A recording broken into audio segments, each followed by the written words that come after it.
AI receptionists are absolutely blowing up. I'd be happy to help you book an appointment. What day and time works best for your appointment? Wait, actually, I forgot your guys' address.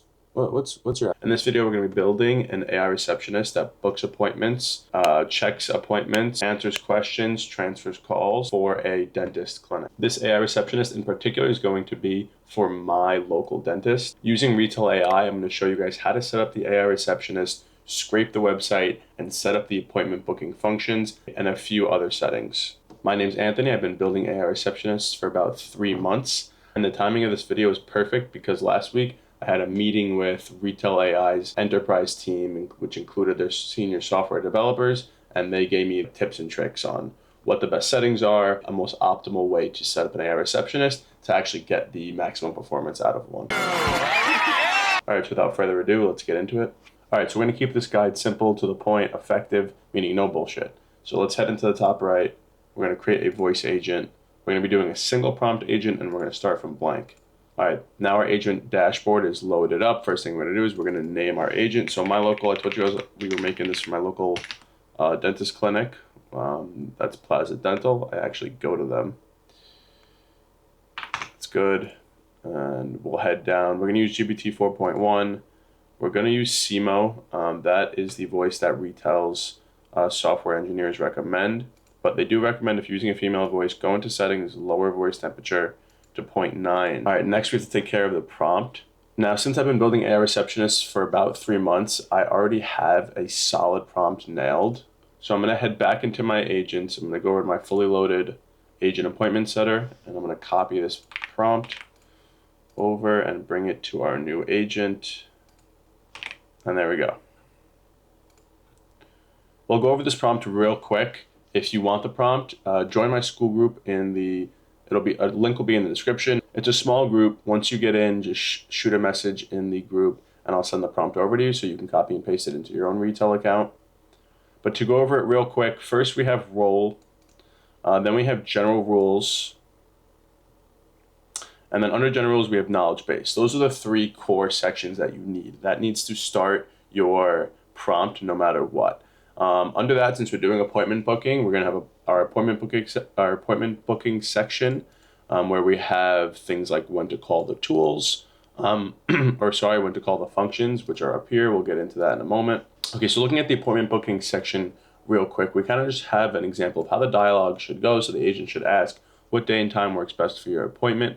And then moving down, the first function that's called is check availability. So obviously when someone's calling to book an appointment, let's say they want an appointment at 2 p.m., the calendar has to be checked to make sure that 2 p.m. is actually available. So it's going to use the check availability cal, and then if that time is available, it'll say it can book. If that time is not available, then it's going to suggest alternates. Now it's going to use book appointment cal. That's the book appointment function to actually reserve the slot, and it's going to collect, this whole entire part is about collecting the information that is needed to actually book the appointment. Now, to actually book an appointment in a calendar system like cal.com, they need to receive proper information. This is something called meeting their endpoints. So cal.com's endpoints, you need a time slot, a name slot, an email slot, and a phone slot. Now, this is just an example of what the endpoints should look like. You're just providing that so the AI knows what it needs to send over. Now, these are just examples. One thing we do have in the general rules is to always use this mail at simpleshift.ai. That's my AI agency's email. I have that in there because the AI has a hard time actually collecting email. So I would just give it a standard email. The email is really not important. What's important is the name and the phone number. So we're collecting name and we're asking if the phone number that the user is calling from is good to put down. We're pretty much hard coding that we're sending the same email over every time so that I can place the appointment, because like I said, cal.com needs these 4 slots filled in order to book the appointment. Therefore, we're giving them kind of just a default email to place for all the appointments. For the client's case, you can just put the client's email. That'll work perfectly. Now, moving down from appointment booking, you have the transfer section. This is a very important section. This basically just says that if the caller asks to be transferred or the AI can't help them, transfer the call. You can play with these settings as you want, but I feel that is the best, the most optimal way to do it. Here are just multi-shot examples, which means just dialogue examples, how it should respond in certain situations. And then at the bottom, we have an end of call section, pretty much tells the AI assistant when to actually end the call.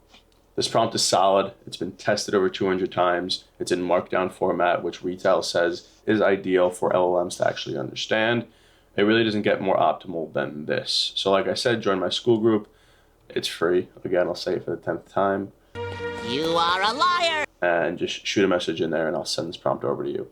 Moving below the prompt, we have the welcome message. We're going to be doing AI speaks first. We're not doing dynamic. That's more of like letting it say what it wants. We're doing a custom message. We're going to say, thank you for calling Plaza Dental. How can I help you? And that's going to be saved. Okay, now it's time to actually take care of the functions. We're going to end this. We're going to delete that. That's just kind of default. They throw that in there. The first one we are going to add is the end call function. Leave it just how it is. It matches how it's spelled in the prompt, which is what we need. End the call when the user's concerns are handled. We really don't even need this in here, but it really doesn't mean much because we have it prompted over here, but we'll save that. Then we're going to add, second one we're going to do is call transfer. Again, this matches the call transfer section we have in our prompt, so that's all good. Here you're going to want to put the number that you actually want calls transferred to, so 99% of the time it's just the business's main line. We're going to do a warm transfer. This is much better than a cold transfer. We're going to take off human detection and we're going to throw on whisper message. And we're going to write, say hello to the front desk and let them know why the caller is calling. Now this is pretty much what this means is when a call is being transferred and they pick up at the business side of things, whoever picks up the phone, they're going to hear the AI first. So the AI is going to come on the line, be like, hey, I have John calling. He's calling because he wants to inquire about a refund. And then John will hit the line and John in the business will be speaking. If you keep this off, then it's just going to transfer the call without the AI kind of letting the business know why the caller is speaking. This is not required, but it's definitely necessary, I think. And not only is it necessary, but it's a huge convenience for the business. It's definitely a feature that they love. So we're going to go ahead and hit save, and those are the two basic functions taken care of. Now let's move on to the actual check calendar availability function. So we're going to select that. This is good because it matches the way it's spelled in the prompt. I keep saying that because the function name has to be spelled correctly. However it's spelled here, it has to match in the prompt so that the AI knows what tool to call. We can leave the description. Now, the two most important parts, API key and event type. So next, what's going to have to happen is you're going to have to get your client's cal.com credentials. You're going to have to log into their cal.com account. Now, once you're in your client's cal.com account, it'll bring you to a dashboard that looks like this. You're going to go into settings. You're going to go to API keys, and you're going to create an API key. So we're going to name this Plaza Dental, and we're going to do never expires and hit save. We're going to copy this. Once you copy it, you can never get it back again. So copy it, head back into retail, paste it. Now our API key lives here. If we want to access it, that's where we're going to have to access it from. Next is the event type ID. So the event type ID is pretty much just what event you're going to be actually booking. So here are your events. Click whichever one. They'll have a bunch of events here. Click whichever one you're booking for. And the event type ID is in the URL, right after /, right before the question mark. Copy that, bring that over to event type ID, and paste that in. Now, that's the check availability cal configured. Next, we have the actual book on calendar, same procedure. Name, make sure it's spelled properly as in the prompt, description's good, API key. We're going to be using the same API key as the one in check availability cal. So we're actually going to have to head back into here and grab that because we can't go into cal.com and get it again. So make sure you have that copied and ready to go when you are configuring the book appointment cal function. We're going to paste our API key into there, and then our event type ID, we're going to go and grab it again. and paste it in there. And boom. Boom! We just speed run an AI receptionist that can book appointments, check available times, transfer calls, end calls. We haven't done FAQs yet, but it hasn't even been 10 minutes, so we are definitely doing a good job. Now, for it to actually answer questions, we are going to scrape their website using ChatGPT, create a knowledge base, and install the knowledge base. So first, head to your client's website. We're going to copy their website, and then we're going to go into ChatGPT. And we're going to say, create a knowledge base for this business. And we're going to send over the link and let ChatGPT cook up a knowledge base. All right, we're going to grab the knowledge base ChatGPT cooks, copy it, head back into retail. We're going to have to leave the agent dashboard. Everything saves automatically, so don't worry. Head over to knowledge base. We're going to create a knowledge base, and this one is for Plaza Dental. We're going to hit add text. Again, Plaza Dental. And then the text content, we're just going to paste in the knowledge base that ChatGPT gave us.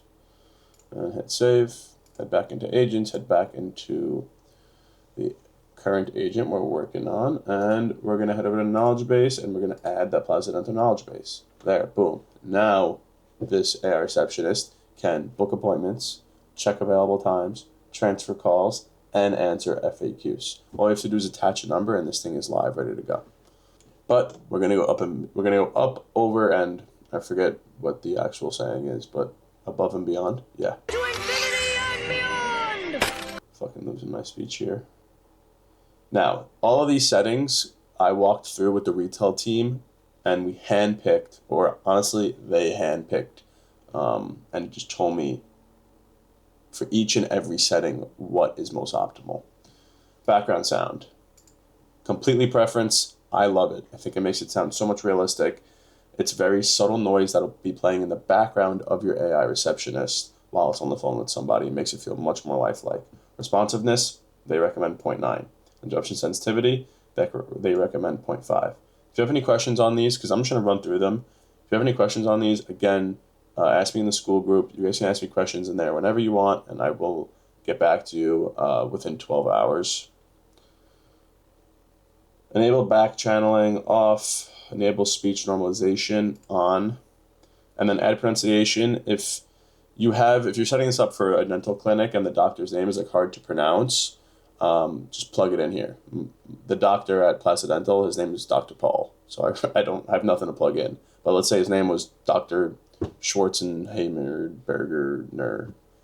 Throw it in there, and then it'll let you spell out how to actually pronounce it, and the AI will know how to pronounce it.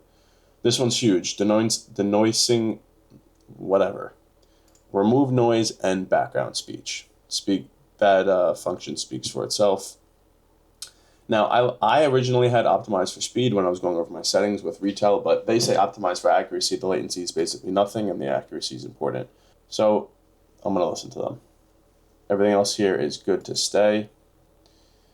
Call settings, there's not much in here besides the final 3. Now remember, you're being charged per minute. These are your cost of goods, your COGS. 12.5 cents per minute that someone is on the phone with your AI receptionist.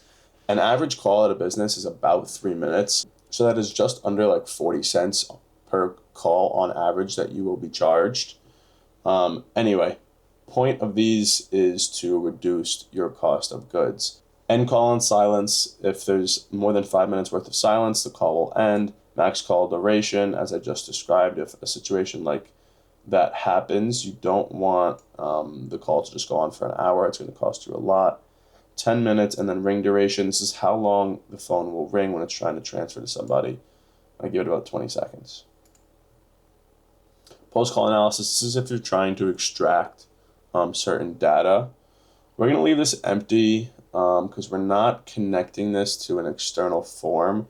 If we were connecting this to like make.com and edn.com, you're going to want to throw some post-call analysis in there. You're going to need to. You're going to need to do like name, age, whatever details you want to extract from retail and bring over to NADN or make.com. You're going to have to define by picking one of these under post-call analysis. The good news is post-call analysis works very well and it's simple to set up. In another video, I will be setting up one that's connected to make.com. and we will be setting up post-call analysis. But for this one, we're using cal.com, so we don't need make.com, so we are good on that front. Same thing goes for the webhook. We're not connecting this to anything external, so we're good on webhook and MCPs. Those are just platforms you can play around with. We are all set. Now it's actually time to publish this and test it. So first, we're going to need a phone number. Head over to phone numbers, you're going to hit the plus sign, and we're going to buy a new number. Now, I'm not going to buy a number because I already have 3. I'm going to take this one.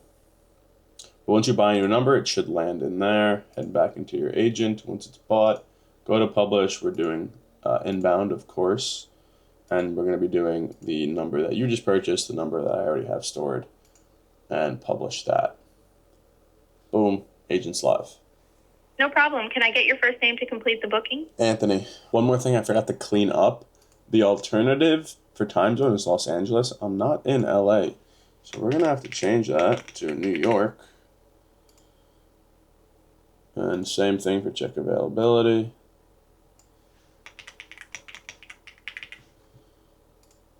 All right, now it's ready to go. All right, so we're going to give the AI receptionist a quick test now. Thank you for calling Plaza Dental. How can I help you? Hi, I'm calling to book an appointment. Yeah. Absolutely. I'd be happy to help you book an appointment. What day and time works best for your appointment? Wait, actually, I forgot you guys' address. What's your address? We're located at 234 Airport Plaza Boulevard, St. 3, Farmingdale, New York, 11735. Would you like to continue booking your appointment? Yeah, please. Great. What day and time would you like to schedule your appointment? Preferably Monday. I could do 10 a.m. Let me check if Monday at 10 a.m. is available for you. Monday at 10 a.m. is available. Can I get your first name for the appointment? Anthony. Thank you, Anthony. Is the number you're calling from the best one to put down for your appointment? Yes. You're all set for Monday at 10 a.m., Anthony. All right, let's check the calendar now. And boom, there we go. Meeting for Anthony at 10 a.m. Now that your AI receptionist is all up and running, what you're going to have to do is sell it. So the best way to actually sell an AI receptionist, and this is a gold mine of a trick, go to Indeed or go to LinkedIn and look for job postings from businesses looking for receptionists. Call them up. Say, hey, I saw you're looking for a receptionist. I just built you an AI receptionist. It's faster than a human. It's more efficient than a human. Works longer than a human. Can handle more calls than a human. Never forgets like a human does. And oh, brother, you have to pay less than you would if you were hiring a human. Lay that out for them. Half of them will at least want to see your product. Book a call over Zoom, Google Meet, show them the product, run them through how it works, and you're in business. Again, there are a lot of moving pieces here, so if you do have any trouble with anything, make sure to join my school group. I'll link it down in the description. It's the third time I said it. I feel like I'm plugging a $1 million product here. It's free, if I didn't already say that. Join and ask me questions anytime. I will answer it promptly. But that is going to be it for this video. I hope you guys enjoyed. I hope this was helpful. I hope you make some damn money. And I hope I see you in the next video. Adios.